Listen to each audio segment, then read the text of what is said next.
শরৎ মানে আকাশে নীলাভ মেঘের ঘন ঘটা। শরৎ মানে প্রকৃতিতে কাশফুলের সমারোহ। আর শরৎ মানেই দেবীর আগমনী সুর। বাঙালির শ্রেষ্ঠ উৎসব দুর্গাপুজো।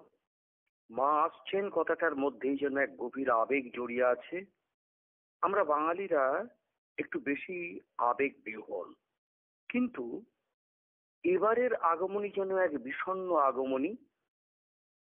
এবারে কারো মনে যেন সেই পুজো আসছে ভাবটা নেই। দেবী সপরিবারে বাবা মায়ের বাড়ি এলে ভক্তের অঞ্জলির পাশে তাদের পাতেও দু এক টুকরো মহার্ঘ ফল, মাছ, মাংস জোটে। এরা পুজোর কাজে লেগে পড়েন এই সময়। কিন্তু এবারে তাদের মধ্যেও খানিকটা যেন অন্য ধরনের আলোড়ন। পথে ঘাটে এখন আর কান পাততে হয় না, এমনিতেই কথা এসে পড়ে। মিস্ত্রি থেকে চায়ের আড্ডা, লোকাল ট্রেনে ফেরা, সাতবারই কাজ করা মেয়েরাও কিন্তু সবাই এক কথাই বলে অভয়া তিলোত্তমার কথা, অত্যাচার অবিচারের কথা। এক অদ্ভুত ব্যাপার, এ সত্যিই এক অদ্ভুত। আমাদের বিশ্বাস যে মহালয়ার দিনই শিবপত্নী পার্বতী শিবালয়ে কৈলাস থেকে ধরিত্রীর উদ্দেশ্যে রওনা হন। তিনি এত দীর্ঘ পথ কখনো আসেন পালকিতে, কখনো আসেন ঘোড়ায় বা হাতিতে, কখনো আবার নৌকায়। তো যাই হোক না কেন, যাতে করে উনি আসুন, যাতে চেপেই উনি আসুন, ঘোড়ায় এলে ফল হয় ছত্রভঙ্গ, শাস্ত্রে তাই লেখা। পালকিতে এলে মড়ক বা মহামারী নিয়ে আসেন। দেবীর আগমন তো সাধারণ ব্যাপার নয়। কত কাল ধরে দেবীর আগমন চলছে, সাহিত্যে কত গবেষণা চলছে, তার তো এখন আর ইয়ত্তাই নেই। দেবী তার 4 পুত্র কন্যাকে নিয়ে আগমন করছেন বাঙালি মননে। নিজ কন্যার পিতৃগৃহে আগমনের অনুভূতিকে জাগ্রত করেছে। আমরা মনে করি উমা হিমালয় কন্যা হলেও আমাদের একান্ত ঘরের মেয়ে। কিন্তু এবার সেই উমা কে? সবাই বলছে অভয়া তিলোত্তমা। সবাই যেন এক বিবেকী প্রতিবাদী, এক অদ্ভুত প্রতিবাদ। বাড়িতে আর কোনো আলো জ্বলার সেরম ব্যাপারটাই নেই। তার মা বলছেন দুর্গার বিসর্জন হয়ে গিয়েছে, তাই দুর্গার বিচার এখনো বাকি। দেবীপক্ষের শুরু, বিচারের লড়াইও শুরু, অসুর নিধন হবেই। তাই দেবীপক্ষ শুরু হয়ে গিয়েছে। আশ্বিনের শারদ প্রাতে প্রকৃতির অন্তরাকাশে জাগরিত জ্যোতির্ময়ী জগৎমাতার আগমন বার্তা। কিন্তু বাঙালির জীবনে মিশে যাওয়া এই শব্দধ্বনির সঙ্গে যেন মিলে গেল শোক আর লড়াইয়ের সুর। এক অদ্ভুত ব্যাপার। এই অভয়া, এই তিলোত্তমা, যাকে নিয়ে রীতিমতো চলছে আজও আন্দোলন। রাজ্য সরকারের পৃষ্ঠপোষকতায় বা উদ্যোগে সারা বছর ধরে বিভিন্ন ধরনের উৎসব যে পালন করা হয়, মনে হয় না আর বিশ্বের কোথাও এরম হয়। কিন্তু আরজিকর হাসপাতালে কর্মরত সেই তরুণী চিকিৎসকের নৃশংস হত্যা ও তার পরবর্তী ঘটনাবলী মানুষের মনে প্রচন্ড আলোড়ন সৃষ্টি করায় সর্বস্তরের মানুষ পথে নেমে প্রতিবাদে সামিল হয়েছেন। এই প্রতিবাদীরা সকলেই সন্তান হারানো মা বাবার পাশে দাঁড়িয়ে সুবিচারের প্রত্যাশী। তা এই নারকীয় ঘটনার প্রতিবাদে যেভাবে আন্দোলন ছড়িয়ে পড়েছে সমাজের প্রতিটি স্তরে, সেটা বর্তমান সরকারের যে স্বাভাবিকভাবে একটা অস্বস্তির কারণ, কিন্তু এটা আবার অশনির সংকেত বটে। এই অবস্থায় আসন্ন দুর্গাপুজো উপলক্ষে মানুষকে উৎসবে ফেরার বার্তা যে দিয়েছেন তা মোটেই ভালোভাবে গ্রহণ করছেন না সাধারণ মানুষ। এই বার্তাকে সাধারণ মানুষের প্রতিবাদ হিসেবে যেভাবে বিশ্লেষণ করা হয়েছে, তা খুবই তাৎপর্যপূর্ণ। একজন সংবেদনশীল মানুষের এই ধরনের বার্তা শুভবুদ্ধি সম্পন্ন কোনো মানুষই মেনে নিতে পারছেন না। আন্দোলনরত রাগনিক সমাজ তো এবার পুজোয় বন্ধের আহ্বান জানিয়েছেন। সে যাই হোক, একটি হত্যাকে কেন্দ্র করে কেন এই অভূতপূর্ব ক্ষোভের বিস্ফোরণ ঘটল তা বোঝার চেষ্টা করাটাই দরকার বলে তারা মনে করছেন। কেননা এটার যেন আবার ঘটনা পুনরাবৃত্তি না ঘটে। সমাজে আনন্দের পরিবেশ না থাকলে ভারাক্রান্ত মন নিয়ে কি উৎসব পালন করা যায়? এটি মানুষের মধ্যে একমাত্র প্রশ্ন। আন্দোলনরত নাগরিক সমাজ তো এবার যে পুজো বন্ধের আহ্বান তারা জানিয়েছেন, সেক্ষেত্রে তারা বলেছেন, রবীন্দ্রনাথের কথা উক্তি এসছে, শাসনে যতই ঘেরো আছে বল দুর্বলেরও। সত্যি কথা, উৎসব প্রিয় এই রাজ্য সরকারের অনুপ্রেরণায় অবিরাম মেলা চলে। মেলা মানে মেলার কোনো শেষ নেই। এরপরেই আসবে তো চলচ্চিত্র মেলা, এরপরে কি মেলার পর মেলা, অবিরাম মেলা। খেলায় মেতে ওঠার আবেদন, সঙ্গীত মেলা থেকে কবিতা উৎসব, বই মেলা, লিটল ম্যাগাজিন মেলা, তাঁতহাটের মেলা, হস্তশিল্প মেলা, সবলা মেলা, ইলিশের মেলা, সবই স্বমহিমায় পালিত হয়। কিন্তু উৎসববিহীন রাজ্য, এটা যেন কল্পনাই করা যাচ্ছে না, এমন একটা পরিস্থিতি হয়েছে। তাই মনে হচ্ছে এবারের উৎসব, এবারের আগমনী যেন এক বিষণ্ণ আগমনী।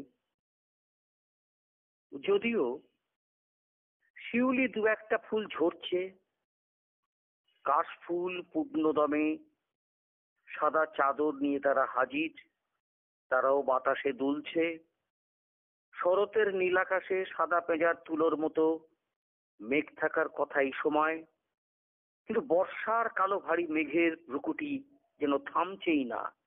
কোথাও জলের ছোবলে তলিয়ে যাচ্ছে গ্রামের পর গ্রাম, পাড় ভাঙছে নিয়ত। সুন্দরবনের মানুষও আতঙ্কিত, কখন তলিয়ে যাবে নোনা জলে, যেন জল গিলে নিচ্ছে দৈনন্দিন জীবন। তাই সব মিলেমিশে এক অদ্ভুত পরিস্থিতির সৃষ্টি হয়েছে এই আগমনীতে। অভয়া, তিলোত্তমার বিবেকী প্রতিবাদ চলছে, চলবেও। তাই এই বিষণ্ণ আগমনীর ব্যাপারে বলছেন এলাকার বিভিন্ন বিশিষ্ট ব্যক্তিত্বরা। তাদের মতে এই উৎসব কি আনন্দের উৎসব, নাকি উৎসবে ফেরাটা খুব যুক্তিযুক্ত এই পরিস্থিতিতে? আসুন আমরা শুনে নিই, নেতারাও বলবেন, কিন্তু নেতাদের পাশাপাশি আমরা সাধারণের কণ্ঠে শুনে নিই এবারের পুজো কি কোনো ব্যতিক্রমী পুজো? এবারের পুজো কি আনন্দের পুজো, না এবারের পুজো এক বিষণ্ণময় আগমনী বার্তা? মাতৃপক্ষের শুভ সূচনা দিয়েই আমি বলবো, রাজ্য সরকার যে উৎসবে ফিরতে বলছেন, রাজ্য সরকার কতটা নির্লজ্জ। যে রাজ্য সরকার নাকি এই অভয়ার ধর্ষককারীদের ধরার জন্য নাকি তারা পথে নেমেছে, এবং আমরা দেখতে পাচ্ছি সেই ধর্ষককারীকে বাঁচানোর জন্য সুপ্রিম কোর্টে কোটি কোটি টাকা খরচা করে উকিল দাঁড় করাচ্ছে। এই রাজ্য সরকারের দ্বিচারিতা আজকের পশ্চিমবঙ্গবাসীর মনে যে উৎসবে যে আনন্দ, তার জন্য দায়ী হচ্ছে এই রাজ্য সরকার। তাদের মন থেকে কেড়ে নিয়েছে। আগামী দিনে এই রাজ্য সরকার এই আরজিকর কাণ্ডের অভয়ার বিচার যাতে স্তব্ধ হয়, তার জন্য প্রত্যেকটা পুজো প্যান্ডেলে প্রশাসনকে কাজে লাগিয়ে এই 85,000 টাকার একটা অনুদান দিয়ে একটা মুখ ঢাকতে চাইছে যে মানুষ উৎসবে ফিরুক, আমরাও মানুষের পক্ষে আছি। আমি সেই রাজ্য সরকারের উদ্দেশ্যে বলবো, প্রকৃত অর্থে যদি আমরা ন্যায় নিষ্ঠা আইনের শাসন যদি প্রতিষ্ঠান করতে হয়, তাহলে আপনাকে আগে মানুষের পাশে অভয়ার অপরাধীদেরকে সাহায্য না করে এখনও ঘুরে বেড়াচ্ছে, এখনও ঘুরছে, আর তাদেরকে বাঁচানোর জন্য রাজ্য সরকার উঠে পড়ে লেগেছে। তাই এই রাজ্য সরকারের দুমুখ নীতিকে ধিক্কার জানাই আমি। আর আজকের কিনা বলছে মানুষ উৎসবে ফিরুক। আমাদেরও দাবি, আমরা বিজেপির পক্ষ থেকে আমরা দাবি রাখি যে এই বিচার যতদিন না হয়, সনাতনী ধর্মের মধ্যে পুজোটা হোক। উৎসব মানুষের মন থেকে কেড়ে নিয়েছে এই রাজ্য সরকার, তাই এই উৎসব আজ আর মানুষের মধ্যে নেই, মানুষের মধ্যে আনন্দ দেওয়ার মতো কিছু নেই। এই সরকার যতদিন না উৎখাত করছি আমরা, আমাদের পক্ষ থেকে এই উৎসবে আমরা সামিল হব না। এই উৎসব সেদিনই হবে এই রাজ্য সরকারের সঙ্গে সঙ্গে এই অভয়ার বিচারের যারা ধর্ষণকারী তাদের যদি ফাঁসি যতদিন না হবে ততদিন এই পশ্চিম বাংলায় এই উৎসব চলতে পারে না। তাই মাতৃপক্ষের সূচনাকে দেবীপক্ষের এই যে সূচনা তাকে অসম্মান করা হবে এই মহালয়ার দিনে। তাই আমি অনুরোধ করব নাগরিক মঞ্চ থেকে, আসুন সবাই উৎসবকে বর্জন করি, আর অভয়ার যাতে বিচার পায় তার দাবিতে আমরা পথে নামি। আমাদের যতদিন না এই অভয়া বিচার পাচ্ছে ততদিন আমরা নাগরিক সমাজকেও আবেদন করব, আমরা দলীয় থেকেও, আমরা বিজেপি পার্টির পক্ষ থেকেও আমাদের লড়াই চলছে, আমাদের চলবে। আপনার নাম? আমার নাম হচ্ছে অনুপ সামন্ত, সাগর মণ্ডলভাবে বিজেপির সভাপতি। বিচার চাই, সেটা ঠিক আছে, সেটা সবার সঙ্গে আমরা সহমত পোষণ করি, কিন্তু তার সঙ্গে একটা জিনিস সবসময় মাথায় রাখতে হবে যে উৎসব মানে এটা কিন্তু বাঙালির কাছে শ্রেষ্ঠ এবং সবথেকে বড় উৎসব। তার কারণ বিরোধীরা বলছে, তার কারণ হচ্ছে বিরোধীরা চায় না রাজ্যের উন্নতি হোক বা উন্নয়ন হোক। যেমন একটা ঘটনা বলি, সেটা হচ্ছে এই যে পুজো, দুর্গা উৎসব, এর সঙ্গে কত মানুষের জীবিকা নির্বাহ করে সেটা কি ওনারা একবারও ভেবে দেখেছেন? এটা একটা বড় শিল্পও বটে। তার কারণ এর সঙ্গে প্যান্ডেল মানে যেমন ডেকোরেটরস থেকে শুরু করে মাইক, জেনারেটর, আরও বিভিন্ন প্রকার জিনিস থাকে সেগুলো। এবং শুধু তাই নয়, মানুষ এই সময় নতুন জামা কাপড় কেনাকাটা করে, তার সঙ্গে একটা বস্ত্রশিল্পেরও একটা ব্যাপার থাকে। তো সেগুলোর দিকে মাথায় রেখে তার কারণ হচ্ছে মানুষ ভাবে যে এই পুজোর দিনগুলো এলে আমাদের ব্যবসার একটা ভালো রকম রমরমা ঘটবে এবং আমরা ভালো রকম আয় উপার্জন করে সারা বছরটাকে ভালোভাবে কাটাতে পারবো। তো সেগুলোর দিকে মাথায় কিন্তু বিরোধীরা কোনোভাবে রাখছে না। বিরোধীরা শুধুমাত্র রাজনীতি করার জন্য করছে। রাজ্য সরকার তো বারবার বলছে যে যারা এরকম অন্যায় করেছে তাদের কঠোর থেকে কঠোরতর শাস্তি হোক, সেটা তো আমরা সহমত পোষণ করি, কিন্তু বিরোধীরা তো সেটা চাইছে না। বিরোধীরা শুধুমাত্র রাজনীতি করার জন্যে এই রকমভাবে শাসক দলকে বা যারা রাজ্যে আছে তাদের নিন্দা ও বিভিন্নভাবে কলুষিত করার চেষ্টা করছে, এছাড়া আর কিচ্ছু না। আপনার নাম? আমার নাম প্রদীপ নায়ক। তৃণমূলের কি দায়িত্ব রয়েছে? তৃণমূলে আমি বুথ সভাপতি। মাননীয় মুখ্যমন্ত্রী যে ঘোষণা করেছে রাজ্যে দেবী পক্ষের সূচনা এবং পুজো হোক, উৎসব হোক, কিন্তু এই সরকারের বিপক্ষে বা বিরোধী যারা বলছে, তারা যে বলছে পুজো হোক, উৎসব নয়, তিলোত্তমার বিচার চাই। আমার বক্তব্য, তিলোত্তমার বিচার যেমন হবে রাজ্যে, তেমন উৎসব হবে, পূজাও হবে, সার্বিকভাবে মানুষের যাতে কোনো ক্ষতি না হয়, মানুষের যাতে কোনো জীবনযাত্রা ব্যাহত না ঘটে, আমার সেই মতামত। কী নাম আপনার? আমার নাম চন্দ্রমোহন পাইক। আর উৎসব মানুষের বছরে, আমাদের বাঙালিদের এটা সবথেকে বড় উৎসব। উৎসব করতে হবে, বিচারের তার যে পদ্ধতিতে তারা এগোচ্ছে তার বিচার হবে নিশ্চয়ই। সিবিআই দপ্তর সেন্ট্রাল গভর্নমেন্টের একটা মানে দায়িত্ববান যে সিবিআই আছে সেন্ট্রাল গভর্নমেন্ট ডিপার্টমেন্টের, তারা নিশ্চয়ই বিষয়টা দেখছে। সব জিনিস তো তাড়াহুড়োতে হবে না, তারা সব কিছু খোঁজ খবর সব রকম নিয়ে তারা একটা বিচার ব্যবস্থা নিশ্চয়ই একটা জায়গায় আসবে। তার জন্য টাইম দিতে হবে, ধৈর্য ধরতে হবে। কিন্তু উৎসব বাঙালির বছরে একবারই আসে। এই উৎসবের আসার দিক দিয়ে 365 দিন মানুষ মুখ চেয়ে বসে থাকে। উৎসব করতে হবে, উৎসব বন্ধ করে তো হয় না।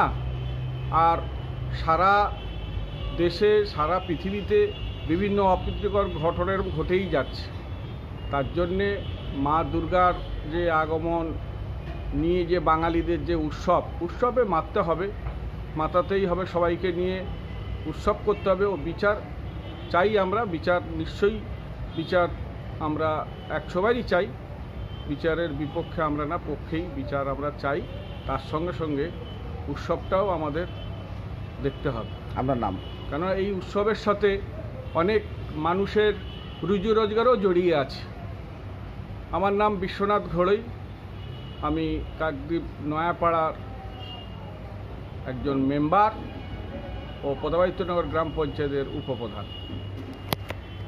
না, উৎসব বাঙালিদের এটা চিরন্তন প্রথা, সেটা নিয়ে বিষয় না। উৎসব উৎসবের মতো হবে, মানুষও উৎসবে অংশগ্রহণ করবে। কিন্তু মূল কথা যেটা হচ্ছে যে এই যে আরজি করের যে পড়ুয়া ডাক্তার যে নৃশংসভাবে খুন হলো, তার বিচার, তার সঠিক তদন্ত করে বিচার আমরা চাই। আমরা শুধু তাই না, রাজনৈতিক দল হিসাবে না, গোটা পশ্চিমবাংলা, গোটা ভারতবর্ষ জুড়ে সামাজিক আন্দোলনের চেহারা নিয়েছে যে এই রকম একটা ঘটনাকে ঘিরে।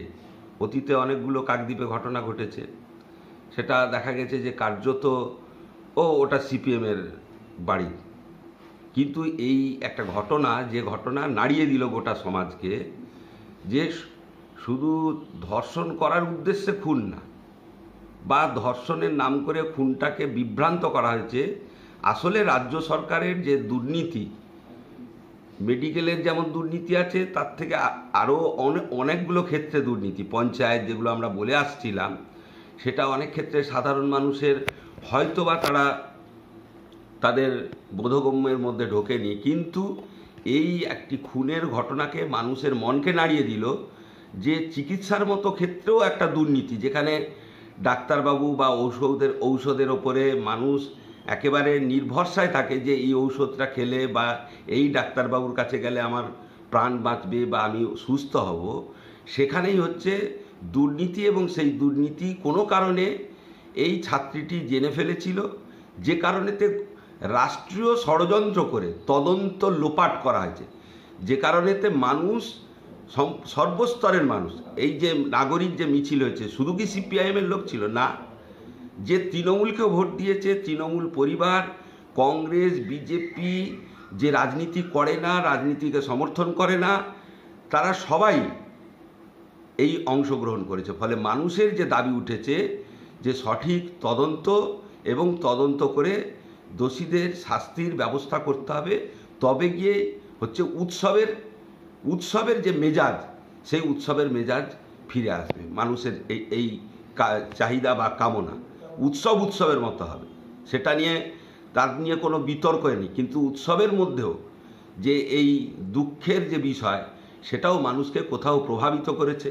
ফলে দেখছেন বাজার হাট, এমনকি ঠাকুর প্যান্ডেল বা অন্যান্য বারে আমরা ছোটোবেলা থেকে এ পর্যন্ত মহালয়ার সময় একটা মানুষের মনের মধ্যে যে পুজো হচ্ছে, পুজো আসবে, উৎসব হবে, কেনাকাটা বাড়বে, মানুষের জীবন জীবিকায় অতিরিক্ত কিছু আয় বাড়বে। এবছরই আমরা দেখলাম, আমরা কেন সবাই অনুভব করেছেন, ব্যবসায়ী থেকে শুরু করে সমস্ত অংশের মানুষ, যে এই তিলোত্তমার যে হত্যা, সেই হত্যার কোথাও একটা প্রভাব পড়েছে। ফলে আমরা চাই যে তদন্ত হবে, তদন্তের পথে, উৎসবের মধ্যেই তা মানুষ থাকবেন, এটাই হচ্ছে আমাদের কথা। আপনার নাম? মিতেন্দু ভূঁইয়া। কি দায়িত্বে রয়েছে? সিপিআইএম দক্ষিণ 24 পরগনা জেলা সম্পাদক মণ্ডলীর সদস্য। কিন্তু বাংলার যে মেয়েদের যে নিরাপত্তা নেই, বাংলার আজকের মেয়েরা ধর্ষিতা হচ্ছে, খুন হচ্ছে। আজকে অভয়ার মতন মেয়েকেও হারাতে হলো, আমাদের একজন ডাক্তার দিদিমণিকে হারাতে হলো। আমরা সত্যি শোকাহত, মর্মাহত। আজও আমরা বিচার চেয়ে বিভিন্নভাবে আন্দোলনে মাঠে ঘাটে সবাই আমরা নেমেছি, বাংলার মানুষ একজোট হয়ে নেমেছে, কিন্তু আমরা বিচার পাবো? এটাই তো আমাদের জিজ্ঞাসা চিহ্ন। যদিও সুপ্রিম কোর্টে বিচারাধীন, মহামান্য আদালতের উপর আমাদের আস্থা রয়েছে, কিন্তু বাংলার মানুষের কাছে অনেক জিজ্ঞাসা চিহ্ন রয়েছে বিচারের অপেক্ষায়। তাই উৎসবে ফিরব ঠিকই, কিন্তু বিচারের প্রতীক্ষায় মাকে আমরা আরাধনা করব, মায়ের কাছে চাইব অভয়ার জন্য সুবিচার হয়, যারা অপরাধী তাদের সঠিক দৃষ্টান্তমূলক শাস্তি হোক, এই প্রার্থনা করব মায়ের কাছে। আমি তারক মাইতি, সম্পাদক, পশ্চিমবঙ্গ প্রদেশ কংগ্রেস কমিটি। কাকদ্বীপ বাজার মাছের উপর নির্ভর করছে। ট্রলারে যেহেতু মৎস্যজীবীরা মারা গেছে তার জন্য খুব আতঙ্ক, এবং সেই দিকে তাকিয়ে বাজারে বেচাকেনা একদম কম। পুজোর মরশুমে দোকানদাররা সব। তাহলে কি উৎসব আর পুজো হবে না? উৎসব পুজো সবই হবে, কিন্তু মনের মধ্যে মানুষের চিন্তা খুব যে কীভাবে হবে। তারপরে ওয়েদারও খারাপ, এর জন্য কেনাকাটা হচ্ছে না, বেচাকেনাও হচ্ছে না, দোকানদাররা খুব মর্মাহত।